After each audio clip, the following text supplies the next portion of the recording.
যোৱা 9 বছৰত কোনোবা মন্ত্ৰীৰ ঘৰৰ ল'ৰা-ছোৱালীয়ে এছিএছৰ পিএছৰ চাকৰি পাইছে নেকি কওক? পাইছে নেকি কওক? নাপায়। মন্ত্ৰী ঘৰৰ ল'ৰা-ছোৱালীয়ে পাব পাৰে, চোকা যোন হয়। প্ৰধান ল'ৰা-ছোৱালী চোকা কথা এটা কৈছো, চোকা ছোৱালীয়ে পাব পাৰে চাকৰি বিচাৰিলে।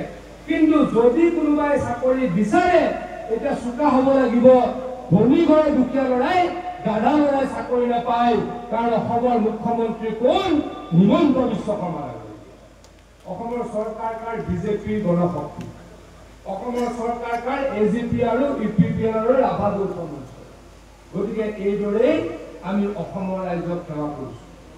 অসমৰ ৰাইজক আমি প্ৰত্যেকটো পৰিয়ালক বিনামূলীয়াকৈ চাউল দিছো যে নাই কওক? এইবাৰ আপোনালোকে তাৰ উপৰিও কি পাব?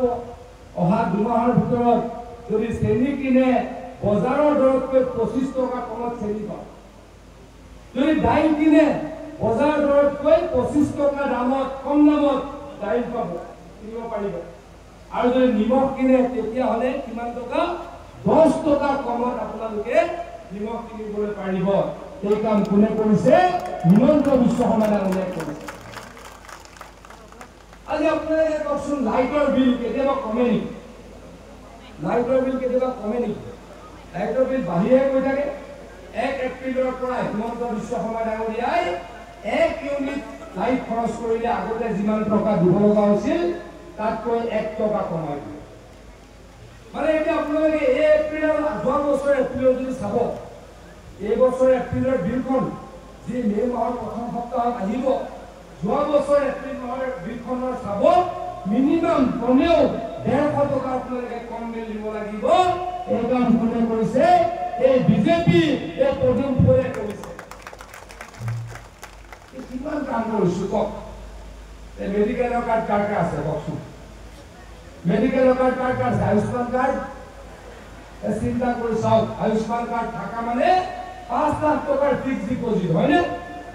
5 লাখ টকাৰ ফিক্স ডিপোজিট। আগতে কোনো এই কাম কৰিবলৈ সাহস কৰা নাছিল, ভাবিব পৰা নাছিল। হিমন্ত বিশ্ব শৰ্মা ডাঙৰীয়াই কৰি দেখায়।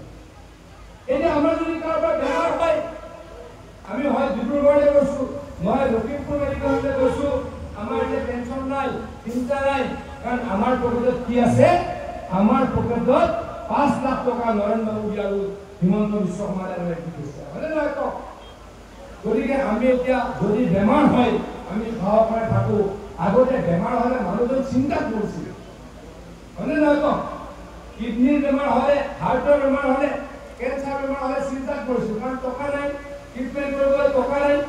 কিন্তু এতিয়া সেই পৰিৱেশ নাই। জিকিম। মই যোৱাকালিৰ পৰা লখিমপুৰ ধেমাজিত আছোঁ। আমি প্ৰায় গোটেই সমষ্টিবিলাকতে জিকিম। বিৰোধী প্ৰায় শূন্যই। বিৰোধী কোনো ইলেকশ্যন খেলিবলৈ অহাও নাই। ইলেকশ্যন হাৰিলে কি কি ক'ব তাৰেই তেওঁলোকে ৰণনীতি বনাই আছে। আমি জিকাৰ ৰণনীতি বনাই আছোঁ। ভূপেন বৰা ডাঙৰীয়া বা কংগ্ৰেছ দলৰ সদস্যসকল, নেতাসকল আৰু অন্যান্য দলৰ নেতাসকলে হাৰিলে কি ক'ব তাৰ ৰণনীতি কৰি আছে। পুলিচে তেওঁলোকক সহায় কৰা নাই, আমাক সহায় কৰিছে, এইবিলাক আৰু উল্টা পুল্টা অদ্ভুত কথা কৈ কৈ হাৰাৰ গ্ৰাউণ্ডটো বনাই আছে। কংগ্ৰেছ দলে আচলতে হাৰাৰ গ্ৰাউণ্ডটো বনাই আছে। আমি সকলোতে জিকিম। ৰাইজক আমি সহায় কৰিছোঁ। হিমন্ত বিশ্ব শৰ্মা ডাঙৰীয়াৰ চৰকাৰখনে যথেষ্ট কাম কৰিছে। আমি দুৰ্নীতি নাইকিয়া কৰিছোঁ। 1.5 লাখ ল'ৰা ছোৱালীক চাকৰি দিছোঁ। আজিলৈকে কোনো ক'ব পৰা নাই যে ক'ৰবাত আমি দুৰ্নীতি কৰিছোঁ। অসমৰ এই মুহূৰ্তত কেইদিনমানৰ পাছতে 38 লাখ পৰিয়ালে অৰুণোদয় পাব। ৰাস্তা পথৰ অৱস্থা বহুত ভাল হ'ল। মই জলসম্পদ মন্ত্ৰী হিচাপে আপোনালোকৰ সন্মুখত ক'ব পাৰোঁ, ধেমাজি জিলাত 80% বানপানী নাইকিয়া কৰিছোঁ। আপোনালোকৰ সন্মুখত কৈছোঁ, মই 80% বানপানী নাইকিয়া কৰিছোঁ। আৰু অলপ অলপ কাম আছে, সেইখিনিও নাইকিয়া কৰি দিম। তে ইমান কাম কৰাৰ পাছত ৰাইজে আৰু বেলেগক দলক ভোট দিব নেকি? ৰাইজে আমাক ভোট দিব, আমি জয়লাভ কৰিম।